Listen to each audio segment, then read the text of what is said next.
Hello, Kent. Hey, how you doing? All right. Good, thank you. Thanks for coming here to this You bet. channel to share your story. You bet. Um, you have your own YouTube channel too, Kent Carnivore. Yes.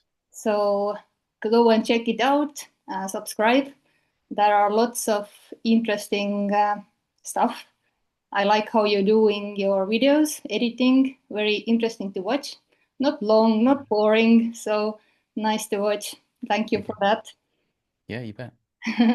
And I don't remember when I saw you first time or heard you speaking your story, but it moved me deeply because I Mhm. could relate to this, although we have different stories, but Sure.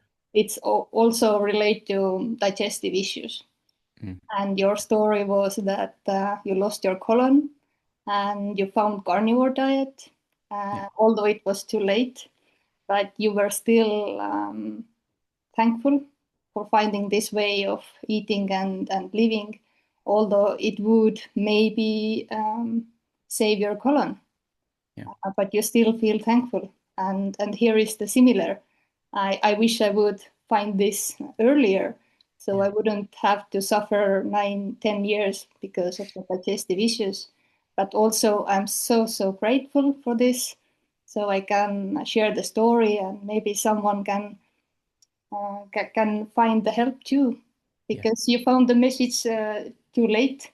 But yeah, that's why I think we are sharing our stories and this message, so to speak. So I give you the word, and you can share yourself, when it was, how long you have been carnivore, and all that. Yeah, for sure. So I've been carnivore now for 3 years and 3 months. Mm, And this was all because I was severely depressed. And that was a consequence of my situation. So if I take you back now to 2012, I was diagnosed for the very first time with ulcerative colitis. This is the first time in my life I had any indication that my health wasn't actually optimal. And so a little bit of a scare. I kind of presented with what looked like bloody diarrhea. So quite shocking, when you first see that. I didn't have any crazy symptoms other than just a feel like I needed to go to the toilet, and there was blood. And basically, I went down to the doctors to get a diagnosis because I didn't really know what was going on. And they referred me to a hospital so they could take biopsies, and they did this via a procedure called a sigmoid endoscopy. So it's a camera with pincers, a probing device, if you like, and they go up the back end and they take samples, and that's how they got the diagnosis of ulcerative colitis. So this was back in 2012, and it was really mild. I was able to manage okay because it wasn't too sort of pressing right from the beginning. But 2 years later, this was when it kind of ramped up a little bit, and so I went back down to the hospital, and this was when I started to take medication for the first time. So they give you steroids and things like that, which just typically lower inflammation, and also, well, they also create inflammation, but when you have a problem, it does seem to help, at least in the beginning, to give you some relief. And typically I would go in and out what we call flare ups. And so I would feel like a normal person when I'm in remission. And the moment I went into a flare up, again, it would be diarrhea, lots of blood. I would kind of feel quite sort of lethargic as well. My energy crashed and all this kind of stuff. And basically, when I took the medication, it just reduced the symptoms, the amount of times I was going to the toilet initially. And so, like I say, it felt like it was helping me in the beginning, but not for too long. Months down the line, it started to get worse and worse despite being on medication. And actually, by the time 2017 came along, it was just so severe. I mean, I'd been used to going to the toilet anywhere from 7 to 15 times, I would say, in a day on a bad flare up. But this was instantly kind of like 15 times immediately, this last flare up in 2017. And despite taking all of the medications and also the dietary advice, I mean, I listened to that and took that pretty seriously. The doctors I saw two or three, and they all said the same things: eat lots of fiber, eat lots of whole grains, little and often, so small but regular meals. And so this is what I did for those years, and it just continued to get worse and worse. And so when 2017 came along, flared up for the last time, I was going actually 30 times a day. Only a couple of days into my flare up, I was going 30 times a day, and it was just relentless, just non-stop to and from the toilet.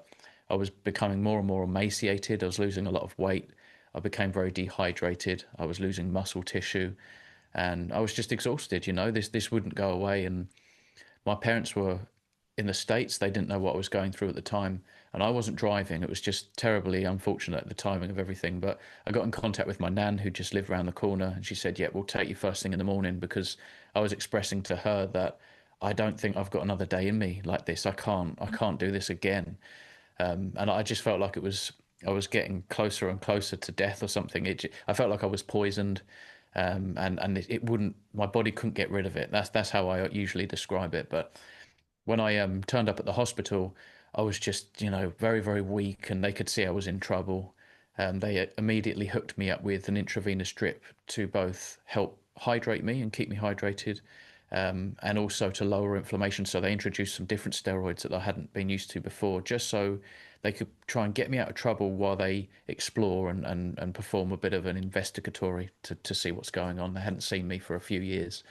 So straight again, we went to have this procedure, the sigmoid endoscopy, so that we could see, if the disease has got worse. I was explaining how much worse it got.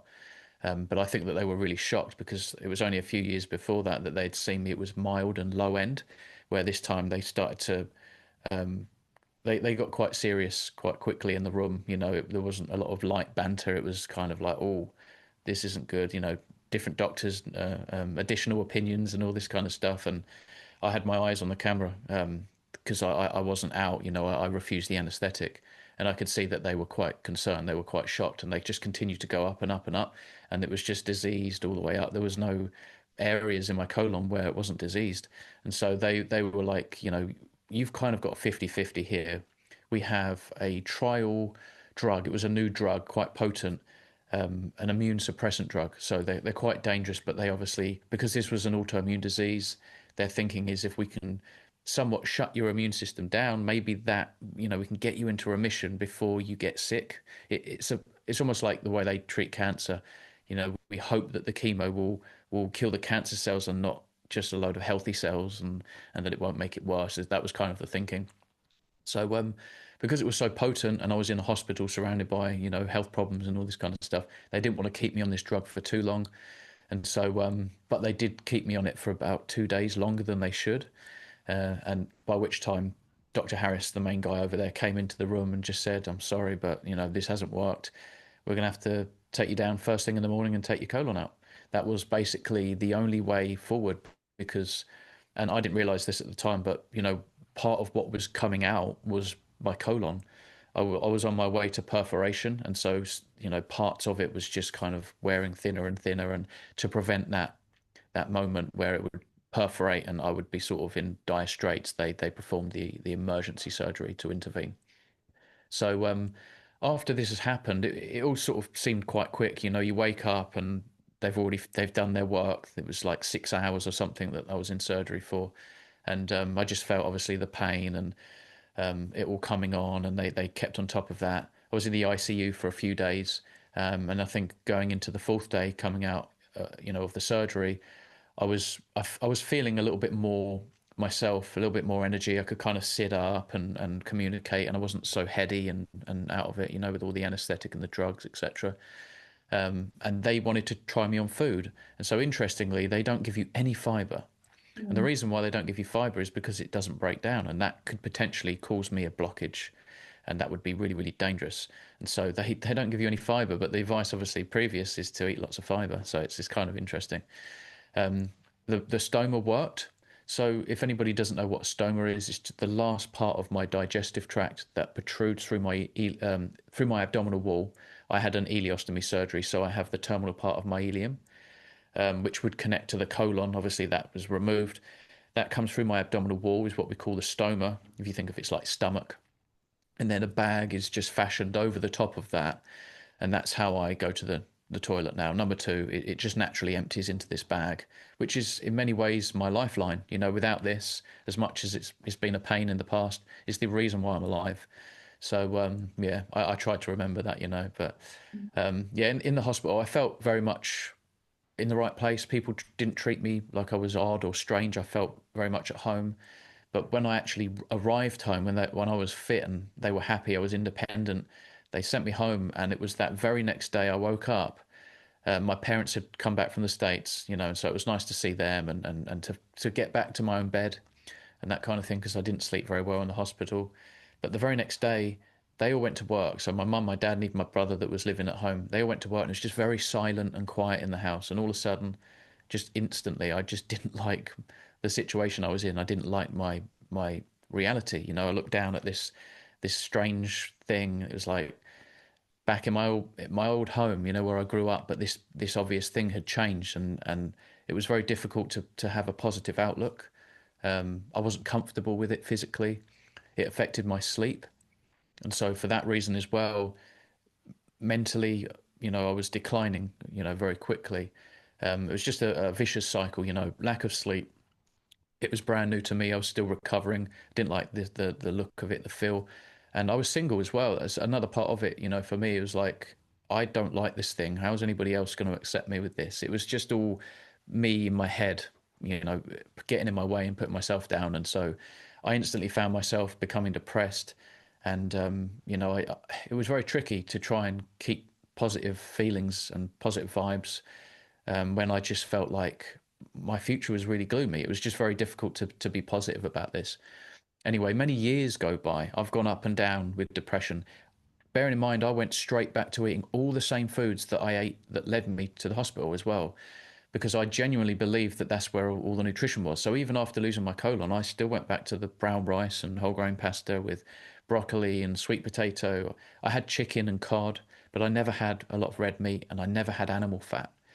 I was kind of under the impression that fat was something you wanted to avoid, but I always believed that animal protein was a good thing. I always thought that that was really, really important. So at least I had some kind of animal nutrition. I was never vegan, but basically it got to the point where I found it really hard to cope on my own, and I just took myself down to the GP, and my words that I expressed to him was, "Life is unacceptable to me.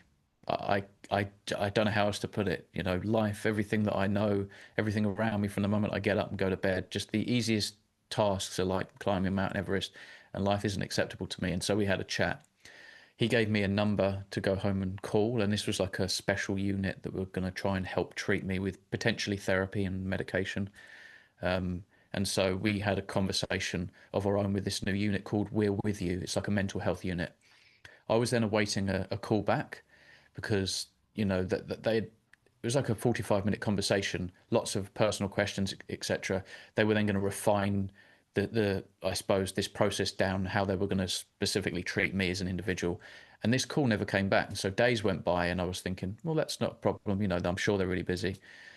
Weeks go by, and I'm starting to think like, oh, this is a bit worrying. Do I go back down to my doctor? I couldn't call the number back. It was like a one-ended situation with this really long number. And anyway, by chance, 2 months goes by, and I'm just sitting on the sofa, and I'm watching YouTube. And I don't usually watch this kind of content, but this video pops up with Michaela Peterson, and I didn't know who she was at the time.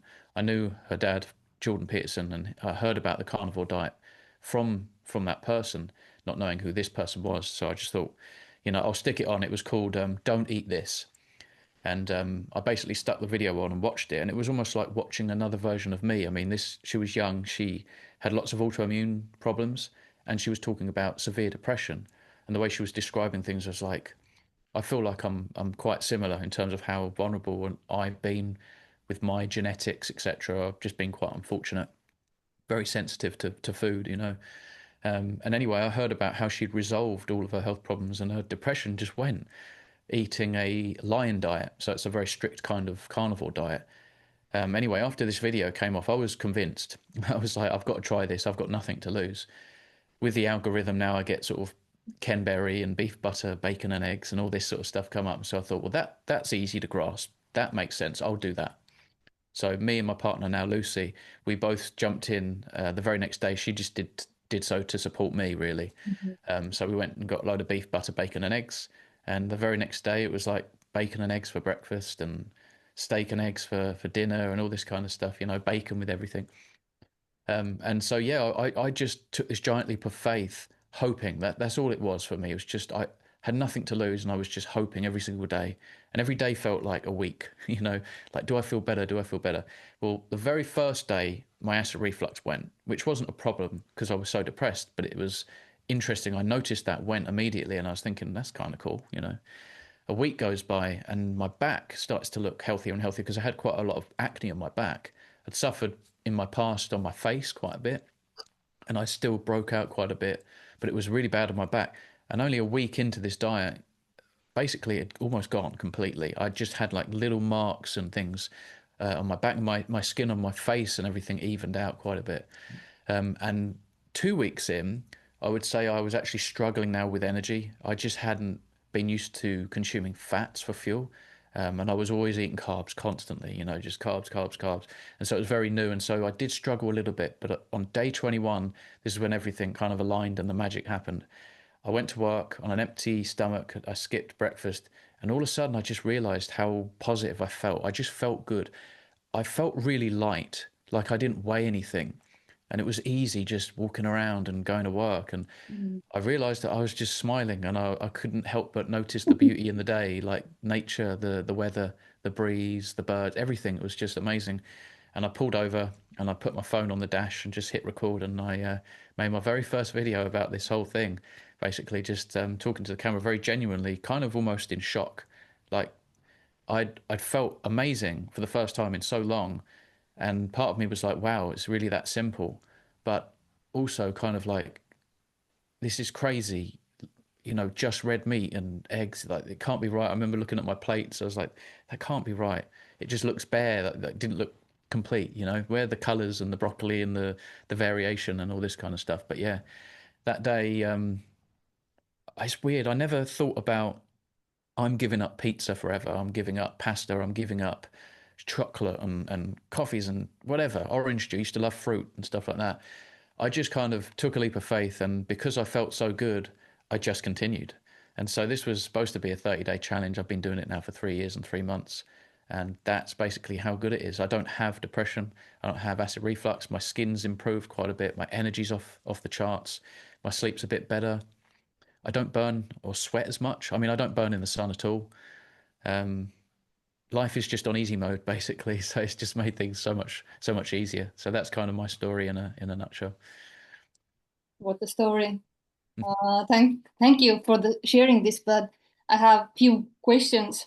Sure, of course. Um, you had the blue bloody stool, and here it was too. Like when I went for running, then there was blood, and also when I was going to the toilet, there was blood. But I didn't go to the doctor because I didn't have insurance anymore, and Oh, I had also ah, lost the trust in this medical system long time ago. Because in a story, I have been very sick because I was plant-based from the birth. I didn't eat meat or from fish. birth. Yeah. Wow. No milk. Did you have milk? Yeah, milk, Okay, okay. cheese, eggs, so something at least. But, Right. Yes. Yeah. Yeah. Yeah. but the main thing, red meat, never, and fish also, never. Just Yeah. didn't like it, and my health was declining very badly. So I don't know what was happening inside the body when it was already bloody. Yeah. Yeah. So I have no idea. Uh, Yeah. how this diet actually saved me. And So did you ever get a diagnosis? I had IBS, IBS. Right. SIBO, Mm, leaky gut reflux. So many things already mm, had yeah. been figuring out. But what I want to say, when when you have bloody stool or blood in your stool, please do something. Go and check it out. Don't wait. And I wanted to ask if you went that first time and you got the diagnosis, did they give some dietary suggestions then, or they just prescribed the pills and this is what you have to do? Yeah. So in the very beginning, I actually didn't require medication until 2 years later. So 2012, when I was diagnosed, it was basically the very first doctor I saw said, if you think it's bowel cancer, you can forget it. That was the first thing I heard, which is pretty strange. Um, and the second guy that I saw said to drink a beer of a night, like every single night, drink one beer. because that was going to supposedly help regulate. Very strange, again, strange advice. But every single one of the people I saw, without exception, all said fiber and whole grains and just whole plant foods, so you're getting plenty of fiber. That's what they said. You're going to feed your gut. This is going to help. You're going to get, you're going to nourish your biome and all this kind of stuff that you hear. It's nonsense. What you don't need to. If you think about a cow eats grass, they don't think about nourishing the biome. They just think about what's my diet? Well, it's grass, and so they eat grass. Then they're healthy. Everything is kind of sound. We have kind of lost our way with our past, our history, diet, what food really is. And I think that, we don't have that self-autonomy. And so when we have a problem, we go to a doctor and we just trust everything that they say because we don't know. So many people they've lost autonomy. They don't know how. I'm not even being funny, but a lot of women, they've been told that they're not, well, how do I put this? Even giving birth, for example, there's a lot of autonomy that women have lost. They used to know exactly what to do and they wouldn't be stressed, but these days it's like there's so many problems with everything, what we've been told, and it's kind of we've lost touch with our past, and if you see any tribe, like, they don't have problems giving birth, they don't have leaky gut, they don't even know what headaches are, Or they depression. don't. Yeah, they don't have fear like we have fear. They don't wake up with anxiety. They don't have insomnia. They don't know any of that. They only know what it's like to just get up on time every single day, go to bed at the same time every single day. Their hormones work, their satiety hormones, everything works, and they don't drink a lot of water. They're eating lots of meat, and they're not eating a lot of plants. And if they do eat plants, it's all local. We're under the impression that we need to eat exotic fruits that don't even grow near us and things like that, out of season all year round, and that's crazy. It doesn't work. So yeah, I mean, when you were talking about, if you have blood, go down to your doctor, 100%. And I think what we should be using doctors for is to get a diagnosis. If you have an accident, obviously they have great painkillers, and they also know how to perform surgeries really well. They might be able to mend and fix certain things, and sometimes medication is appropriate, but a lot of the time, it's not. And to just get your diagnosis and have the right information is the best way forward, because then you're going to take care of yourself. And actually, I didn't know this, but in many ways, that's what we're all doing, whether we know it or not.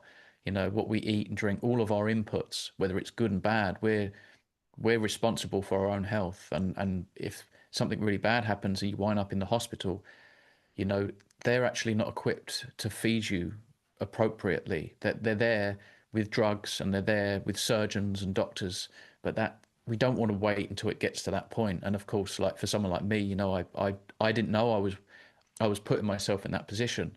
And I trusted the doctor's advice, and so I took their advice, and I ended up losing my colon. But so many people that I speak to now that have Crohn's, colitis, IBS, celiac, all sorts of gut issues, diverticulosis, when they adopt a carnivore diet, especially a dairy-free carnivore diet, they seem to get into remission quite easily and stay in remission. And so, I'm affirmed constantly, every day almost, from different people with similar issues to what I had, that, really this was the answer. If I went down to my doctors on that day and they said, instead of here, eat loads of fiber and whole grains, etc. I think if they said, well, look, what do you drink? What do you eat? Right, we can't do that. You could get rid of the beer, get rid of the grains, get rid of the seed oils, eat once or twice a day, don't eat 5 times a day, base it around fatty red meat. Fats are your main fuel, not carbs, not fiber, not, and so I think if I was given that advice, I would be living with my colon right now.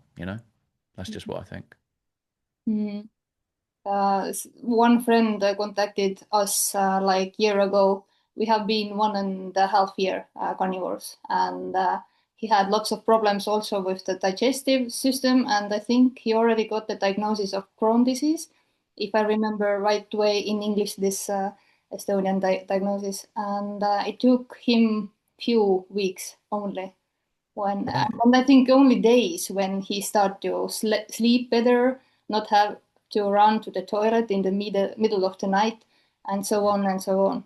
And he was so grateful for this, and happy. And I hope I can bring him also here in this channel, where I want to just share all different stories, and mainly for Estonians in Estonian language, because here no one talks about this. So Yeah, yeah, it sort of became my mission to start Carnivore group in Estonia, in Facebook, where we can share everything in Estonian language for those who doesn't speak English, to that's great. use the content in this Yeah, topic no, to that's great. to Awesome. acknowledge. Yeah.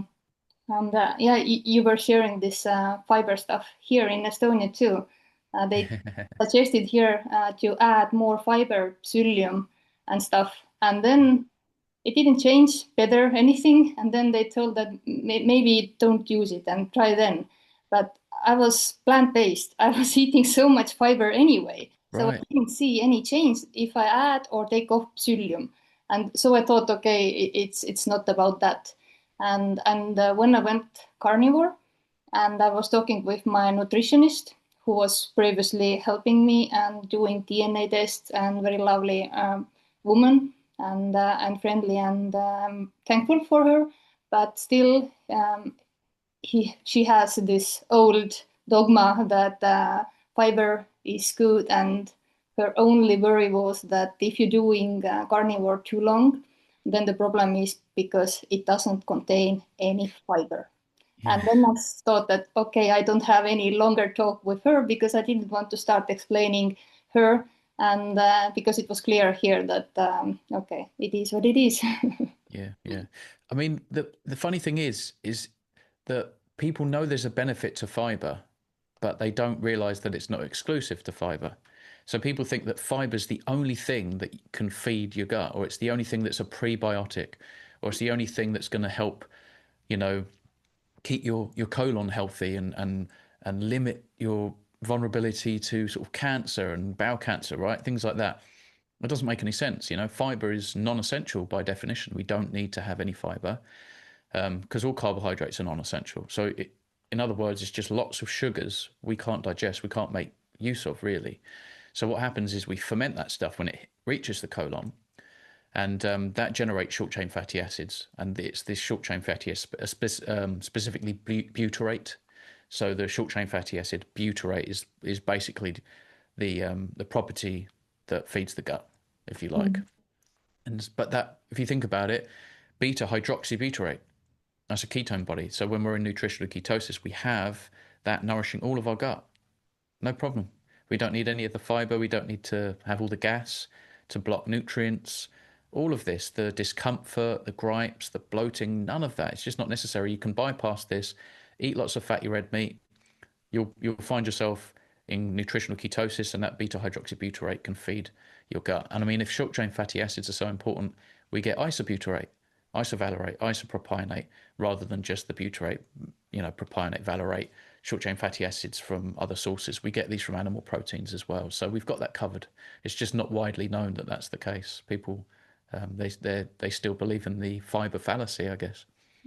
Yeah, do you think that it helps to move the food outside from the colon, or then your blood sugar doesn't rise so high when you go consuming with the fiber? But in our diet, our blood sugar is stable. Right. We don't need fiber, and Yeah. also Yeah. fat is our fiber that moves this through our body. Yeah, yeah, we don't need to put something in the body to move food. That's the whole point of peristalsis. You know, the muscular movement through our digestive tract that helps move food. You know, throughout the digestive system. And I mean, our stomach breaks down what real food is, and it liberates all of the fatty acids, amino acids, and we absorb all that in the small intestine. It's reduced to down to almost nothing, and it's easy to process, and I didn't know this until having the bag. It was all of the fibrous foods that I saw in the bag. They don't change, and so they're very inflammatory. They cause a lot of gas. They promote a lot of gas. So the same goes for fungi. So mushrooms and things like that contain chitin rather than cellulose, being fiber. These are equally as robust and equally as gas promoting and cause obstructions and blockages and things like that. Hmm. I had the idea, but I lost it. Sorry? I had some idea or question, but I lost it. Oh, sorry, Okay. no worries. I have another note that I wrote down. You said your acne was going away, and I wanted to ask if you consumed dairy except butter. Oh, I see. In the beginning, yeah, I think it was just butter actually. Mm-hmm. I waited until the 30 days were up for some reason, and then I started to have like seafood and cheese as well. Um, I'm not a big fan of dairy. I mean, I love it. It's enjoyable, but it doesn't love me. I think if you have autoimmune conditions, it can be the casein proteins in all dairy, even ghee. Just that tiny fraction can cause problems for some people. So for me, if you have autoimmunity, the first job is to fix the gut. You want to seal your gut so you can get into remission and start healing and things like that. If you've got dairy in your diet, I would say just get rid of that. At least until you seal your gut, you're having a better time with your condition. You're in remission perhaps, and then maybe later down the line, it's up to you whether you want to try and reintroduce Mm-hmm. butter, ghee, cheeses, hard cheeses. I don't believe in milk or soft cheeses and yogurts. I think they can be a bit of a problem. High in sugar. They taste a bit sweeter, and for people with like addictions, if they're kind of like I have to really stay strict because I can't moderate, the dairy can be an issue for that as well. I think it Mm-hmm. teases your taste buds a little bit with sweet. Mm-hmm. So yeah, we're all Yeah, different. yeah, I see it at my home.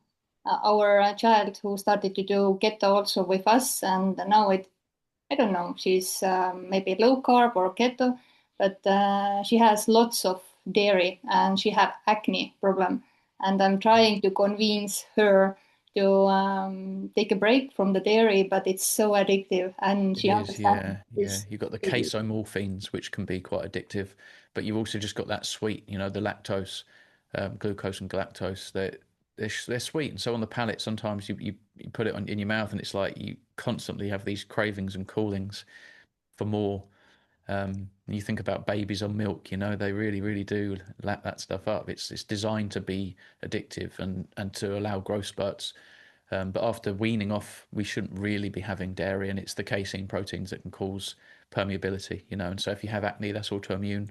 Pull back on, get rid of plants and dairy. That's the answer basically. Mm-hmm. Very good. I also say that skip all dairy if you have autoimmune Yeah, disease, something with the leaky gut. yeah, Most of us have it, like 80% in the world. We don't know exactly, but probably. yeah, yeah. Uh, yeah, and our all family have problem with dairy in GNA and also celiac gene. So Right. prior to that, I was constantly bloated. I had so many gases, and people say that it's okay, it's normal. You have to do the gas, and Yeah, I don't know. I don't have any gases now, except when I'm cheating something yeah, yeah. and then I feel it. But yeah, life is so much easier, like you said. Yeah, yeah. I know it's hard for some people to stay on track, but when they do, life in general is easier. Their sleep, their energy, their mood, Hmm. their conditions, all these kind of allergies, etc. Everything's just better that way. But some people, I guess I don't know, they have that constant craving for sugar and things like that. Even if it's a potato chip or a crisp piece of bread or cracker, some people they can't help themselves. But yeah, I think if you can stay on track, especially if you've got autoimmunity, life is so much easier. Yeah, it is, and here it is like very easy when I'm thinking about something not animal based to have some sweet or something. Then I'm thinking if it's feeding my health or my disease, and I just can't put anything into the mouth that prior to this have hurted this body. Yeah, Like here it was true that here is no another day left and there was peace that because then it's over. I was so exhausted. mm, So yeah, we are in a very similar place in this way. yeah, yeah. And okay, and also you said that it took like 3 weeks when you felt like lighter. I guess Yeah. when maybe then the depression was lifted, Yes, and that's why. 100%. Yeah. Day 21, that's when I wasn't depressed anymore. I haven't had any real symptoms of depression. I felt obviously, ups and downs. You have bad days and things like that, but I can cope. I'm not sort of inside um, subdued, withdrawn, gloomy, like down. I don't feel like I can't cope. So yeah, I just feel like a normal person now, kind of thing, which is nice. Yeah, and when you feel bad, you don't know even what does it feel to feel normal because it's Yeah, constantly yeah, so bad. You even don't know where to reach, which way to go because it's just so bad. So yeah. people, It's only like what three you're saying. weeks, try it. Yeah, yeah, Or 30 days if you have depression or anxiety or sad mood. Here it was sad mood. I didn't have any diagnosis of depression. I was thinking that maybe I have mild depression, but I didn't have any reason for that because everything, life was good yeah, yeah. in a way, just the health was very bad. Mm. So, and I couldn't feel happiness even if everything was good. And that was like, I think it's not normal.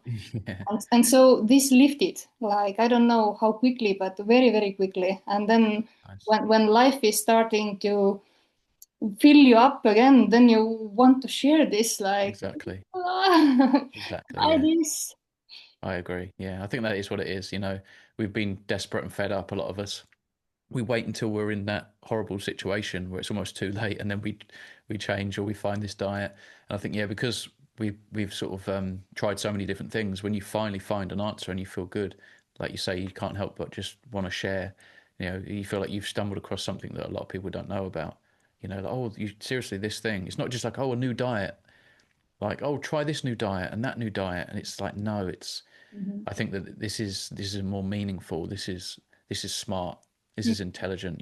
To get rid of not just processed food and seed oils, etc., and the sugars. That's kind of obvious to a lot of people, but to get rid of the things that aren't around you locally, get rid of the plants, get rid of the things that don't grow locally to you, you'll realize that you're almost on a carnivore style diet anyway. You'll realize actually this isn't that crazy because if I was living outside, I'm basically carnivore anyway. There's only a few things you might find, and it's up to you whether you want to sort of consume them or try them down the line. But yeah, I think if you could try, you know, slowly transition into this diet, and then once you arrive at 100%, whether it's beef, butter, bacon, and eggs or something similar, yeah, definitely try it for at least 30 days. Mhm. Take maybe 30 days to get there, and then do another 30 days just strict.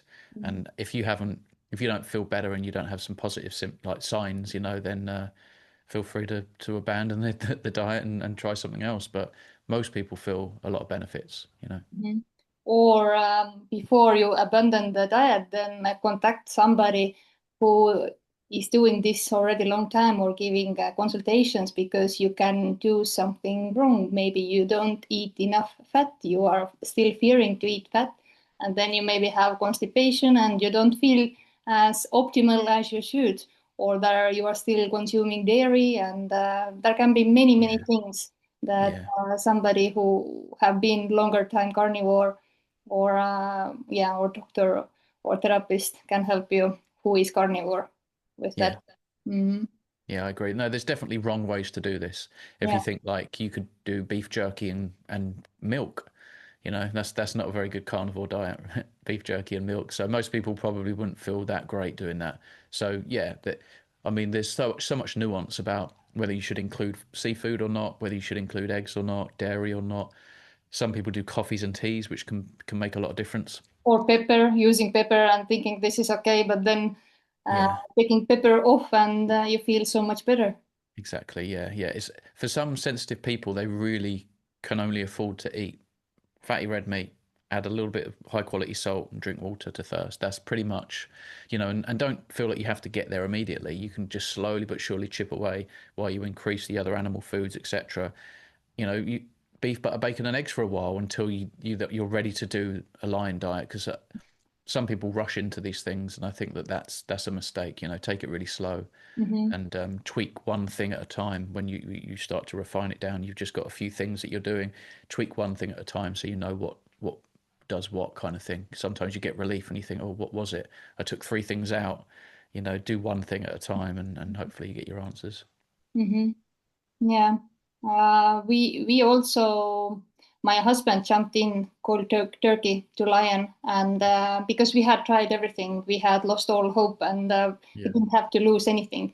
So anything else, yeah. So, but I did slowly. I cut out grains at first.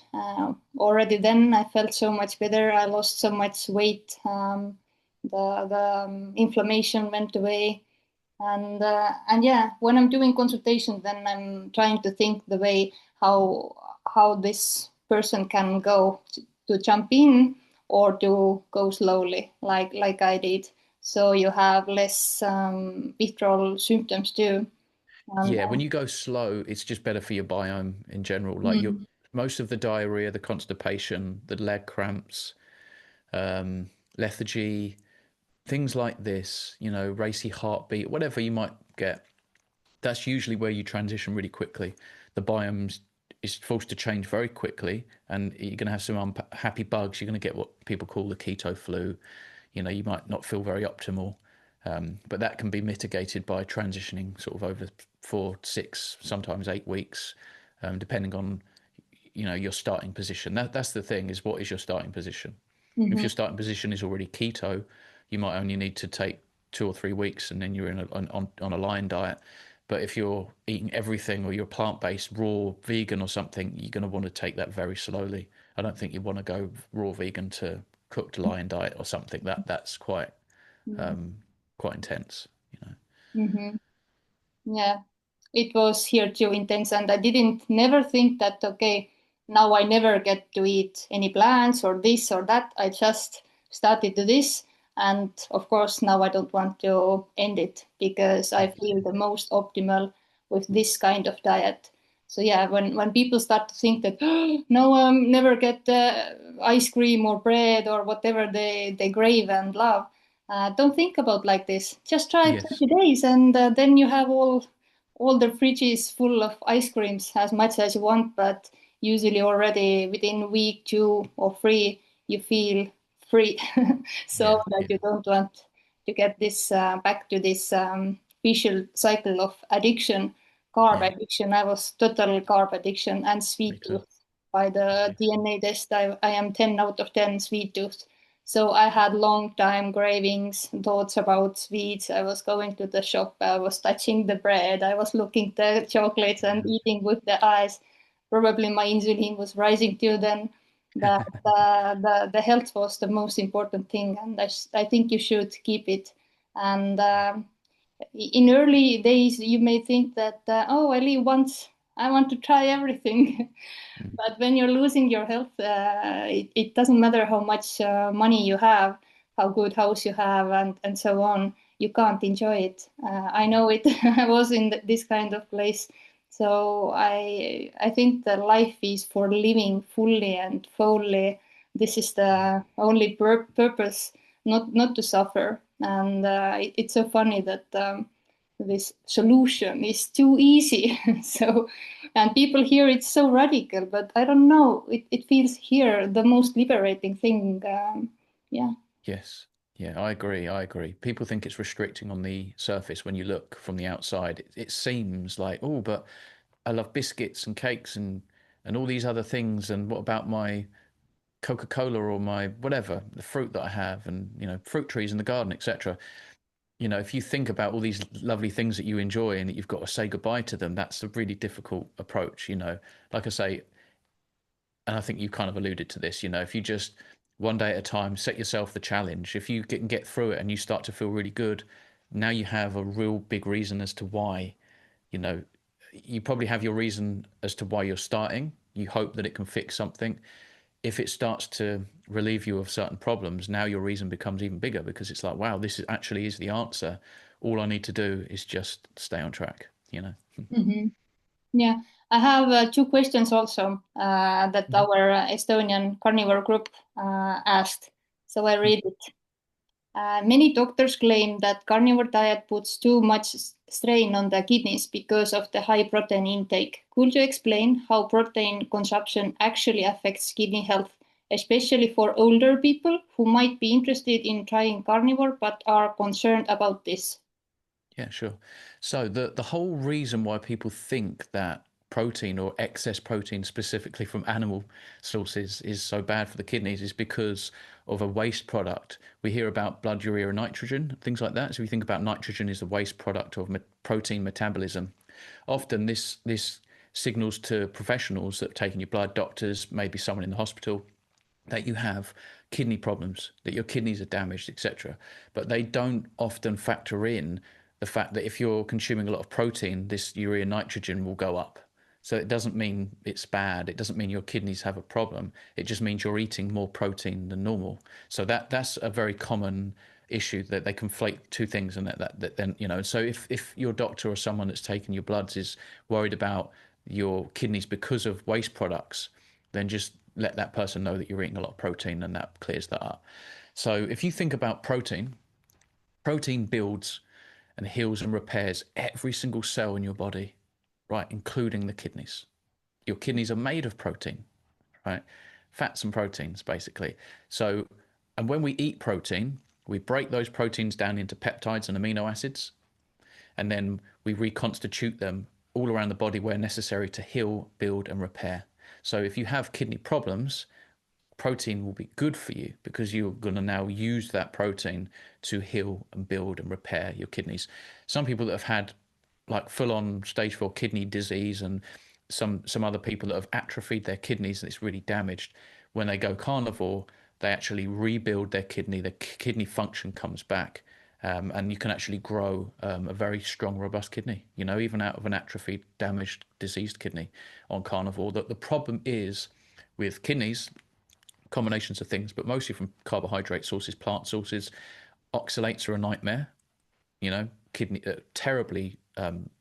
terrible issues linked directly to oxalate consumption. And we know this, you know, it can cause kidney stones, gout as well, because of all these things deposit in your joints and things like that. But, you know, that's one thing in particular is really bad for the kidneys, but also just things in general like excess sugar, you know, glycating different parts, different organs, cells in the body. You render certain protein structures useless. That becomes inflammatory. You know, that anything from like the plant world really in excess isn't going to help your kidney. So if you have a kidney problem, most likely it's come from something like that. It wouldn't have come from animal proteins. I mean, that's what we're designed to eat, but that's what we're made to eat. The machinery we possess, you know, our digestive system, you only have to look at that and it's like it's geared up to eat meat and fat. Not so much fiber, you know, we've got cecum, we've got an appendix, you know, these things that indicate that we shouldn't be eating a lot of plant materials. We've got small, tiny little colons, or like me, I haven't got one at all. But yeah, I mean, if you have kidney problems, protein is your friend. So, and specifically from animal sources, because they're actually bioavailable, you can use them. So we have no problems breaking them down and then rebuilding peptides and proteins to reconstitute them to repair Mhm. every cell in the body, including the ones that make up the kidneys. Yeah, and this is evolutionary diet. So if it's somehow dangerous to somebody, then we wouldn't be here today. So it is optimal diet, and you don't have to be afraid to eat it. And also, I think we are consuming same amount of protein than when we were in a carb-rich diet. But the carb part, we are now changing to the fat. So sort of same amount of protein we are consuming, but now we are consuming more and more fat. It's So, very, very, very difficult to overeat protein. mm, Your body will, your body will let you know. It's you. Your body won't let you consume too much protein. You can consume too much of anything, but your body won't let you if you just eat. You know, when you're hungry, your body will say, you know what, the fat, yeah, I've had enough of that. Protein or a little bit more, okay, I've had enough. mhm, That's it. Just listen to your body. You can't eat too much. Now, if now when you're getting those signals, you then pick up another couple of chicken breasts and eat those, maybe that may cause some problems. But I don't even think even then. I think even then your body knows exactly what to do with that. The food, you know, it's compatible. It's not a problem. There's nothing toxic in meat, in red maybe meat. maybe only cheese you can overeat. Right. Yeah. And again, you know, casomorphines, the sugar, and that can cause constipation with the calcium. Also, it ferments a little bit, which can cause gas. This is why people have problems with dairy as well. You know, that it's fermentable somewhat, unless you're having like real hard, um, long aged cheeses. But then again, now you've got histamine problems. So it depends what issues you have. This is why there's so much nuance. This is why there's not one size fits all in terms of a carnivore diet. That's why the carnivore diet doesn't really exist. There are just carnivore diets, and everyone's on a different version because we're all individual. You know. Mhm. Exactly. Another question, the second one. How can someone start carnivore if they don't like or can't eat any meat except chicken? Is it possible? It's possible. I personally, if I was in that position, I mean, I would like to think that I could have something, just a very a variation of different cuts of chicken. Maybe have some butter with it. It depends. If you don't have autoimmunity, chicken and butter's fine. You know, try them pork. Perhaps if you after a while try some pork with that. Maybe try some seafood. You know, I'm a big fan of seafood. I think that there's a lot of goodness in seafood that comes in higher amounts. Things like taurine, zinc, DHA, your omega-3 fatty acids, EPA. These are higher in fish, but yeah, I mean, if you can eat chicken and you don't have autoimmunity, feel free to add butter. If you do have autoimmunity, I would say, yeah, perhaps do chicken and try slowly but surely introducing other animal products. You know, eggs. If you have problems with eggs, try duck eggs instead of chicken. If you have problems with those, get rid of the white. And now you've got chicken and duck yolks, duck egg yolks. That's really nice. Um, Maybe eat some duck as well, you know, duck legs, and mix things up. Maybe just try slowly but surely introducing things, and hopefully you can learn to enjoy these things. Maybe, you know, after a while, when your body sort of starts to heal and make use of the nutrients, maybe your taste buds will change. Maybe you'll start to enjoy introducing something like beef for the first time. But, you know, I suppose just take it slow. You don't want to develop a kind of um, a funny relationship with certain foods. You don't want to, you know, turn yourself off. Don't force feed anything. You should absolutely enjoy what you're eating.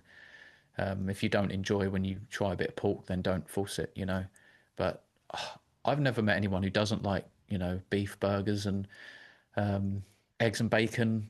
I don't know. Just people that have problems with those things, whether they like them or not. So it's quite a tricky one. I don't know what that's like because I've always enjoyed meat.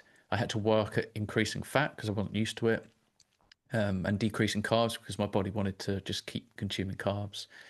But yeah, I think you could do pretty well, but you wouldn't want to base your diet on just chicken. I think Mhm. if you can't introduce eggs, or just the yolks at least, if you can't introduce some butter, egg yolks, maybe some seafood, and hopefully eventually some red meat, I wouldn't do just a chicken diet. And if you are doing a lot of chicken, make sure you're eating mostly, you know, thighs and wings and stuff with the fat on. And also preference high quality because chickens are often not fed a lot of good stuff. Their living environment isn't great. So again, if you are going to consume chicken, you may as well try and make it the best quality. Amish chicken's really good because they're often fed exclusively worms and things. But depending on where you are, that's going to determine what you can actually access. Um, Most chicken around here isn't that great, but I do have access to chickens that are pastured, and they're fed properly. They're outside, and that's what you want. Eat animals that are eating also appropriate diets. Mm-hmm. Exactly. So there are options, and you can just start from somewhere.